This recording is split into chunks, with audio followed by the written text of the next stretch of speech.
मुझे ये अवसर मिला कि मैं झारखंड की one of the youngest civil servant बन पाई हूँ 22 साल की उम्र में। तो ये मेरे लिए बहुत ही गौरव का बात है। युगों युगों तक याद रहे, लिख डाल तू ऐसी कहानी, किसी आंधी से भी ना डरे, बन जा तू ऐसी नारी, बन जा तू ऐसी नारी। जब मैंने जन्म लिया था तो मेरे घर में ज़्यादा खुशियाँ नहीं मनाई गई थी, क्योंकि हम और मेरी दीदी दोनों लड़कियाँ ही हैं।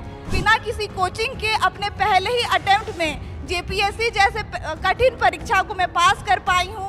11 साल के उम्र में पिता का साया सर से उठ गया और 16 साल के उम्र में मां ने साथ छोड़कर चली गई। यह कहानी है रूपम सोनाली की, जो झारखंड सरकार के द्वारा नियुक्ति पाकर जब मंच से बोलना शुरू किया तो पूरा मैदान स्तब्ध पड़ गया। सभी को जोहार। Honourable chief minister sir, Kalpana Soren ma'am और मंच में बैठे सारे रेस्पेक्टेड डेलीगेट्स, मेरा नाम है रूपम सोनाली। मैं धरती आबा भगवान बिरसा मुंडा की जन्मस्थली खूंटी की निवासी हूँ।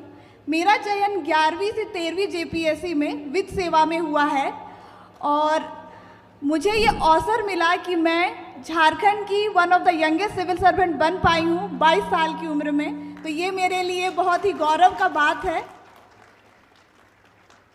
मैंने ये सफलता बहुत ही विपरीत परिस्थितियों में हासिल की है, क्योंकि जब मैं बस 11 साल की थी तब मेरे पिताजी का निधन हो गया हार्ट अटैक से, और जब मैं 16 साल की हुई तब मेरी माताजी का भी निधन हो गया ब्लड कैंसर के कारण।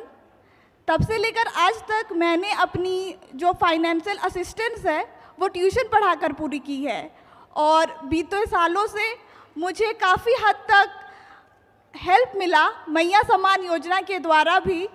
और मैं तहे दिल से झारखंड सरकार का और ख़ासकर माननीय मुख्यमंत्री श्री हेमंत सोरेन सर का धन्यवाद देना चाहूँगी। इस पूरे एग्ज़ाम को इतने बेहतर तरीके से कराने के लिए, इतने ट्रांसपेरेंसी और पारदर्शिता के साथ कराने के लिए, जिससे मेरे जैसे अनफॉर्चुनेट बच्चे भी जो वो चाहते हैं उसे पाने का जज्बा रख सकते हैं, वो सर ने मेरे थ्रू ये साबित कर दिया है। तो फिर से मैं तहे दिल से सर का धन्यवाद करना चाहूँगी, आभार करना चाहूँगी।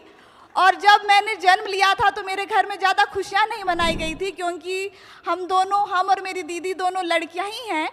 तो आज मुझे लग रहा है कि मेरा हॉबी पोइट्री राइटिंग है, तो मैं वही 2 शब्द कहना चाहूँगी अपनी ही लिखी हुई पोम से। वो कुछ इस प्रकार है। आज कह दे तू होके मगन, आज कह दे तू होके मगन, जिगरा है तुझ में छूने को हर ऊंची गगन। आग से तब कर निकली है तू, फौलाद सी बनकर उभरी है तू। युगों युगों तक याद रहे, लिख डाल तू ऐसी कहानी, किसी आंधी से भी ना डरे, बन जा तू ऐसी नारी, बन जा तू ऐसी नारी। और आज मुझे लग रहा है कि मैंने अपनी लिखी हुई कविता की पंक्तियों को सही मायने में साक्षात किया है, और मुझे बहुत ही ज़्यादा अच्छा लग रहा है कि मैं आप सबों के समक्ष आज खड़ी हूँ और बिना किसी कोचिंग के अपने पहले ही अटेम्प्ट में जेपीएससी जैसे कठिन परीक्षा को मैं पास कर पाई हूँ। इसके लिए मैं आप सभी कोई का बहुत बहुत आभार और धन्यवाद प्रकट करना चाहती हूँ। धन्यवाद।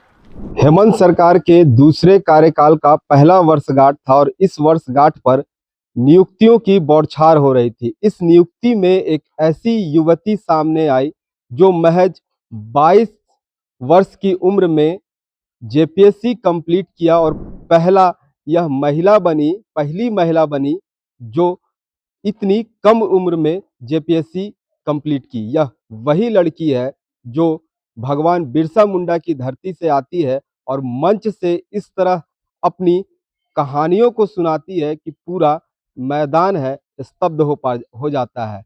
दरअसल इनकी कहानी है कि 11 साल की उम्र में थी और इनका पिता का देहांत हो जाता है। वहीं जब यह 16 साल की पहुंचती है तो 16 साल की उम्र में माँ का साया भी सर से उठ जाता है।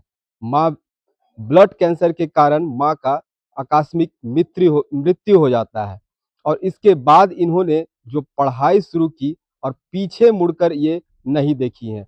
ये ट्यूशन पढ़ाकर अपनी जो आर्थिक स्थिति है वो मजबूत की और इसके साथ साथ जिस तरह सरकार के द्वारा जो योजना चल रही है मैया सम्मान योजना, इस मैया सम्मान योजना की राशि से ये अपनी पढ़ाई कंप्लीट की और आज ये एक जेपीएससी कंप्लीट कर वित्तीय विभाग में डिप्टी कलेक्टर पद पर स्थापित हुई हैं। तो ये रूपम सोनाली की जो खास कहानी है ये हम दिखाना चाह रहे थे और इससे कई युवा भी जो इंस्पायर हो रहे हैं, ये भी ज़रूरत है ऐसे युवाओं की जो जेपीएससी या अन्य परीक्षाओं की तैयारी करते हैं, कभी उन्हें हार नहीं मानना चाहिए और लगातार जो है वो अपनी कोशिश जारी रखना चाहिए और कोशिश जारी रखेंगे तो सफलता एक ना एक दिन आपके हाथ ज़रूर लगेगी। आप क्या सोचते हैं इस पर ज़रूर बताएँ। फिलहाल मुझे दीजिए इजाज़त, मैं जयंत कुमार। अगर आपको हमारा ये वीडियो अच्छा लगा तो इसे लाइक करें, शेयर करें और हाँ, सब्सक्राइब करना ना भूलें।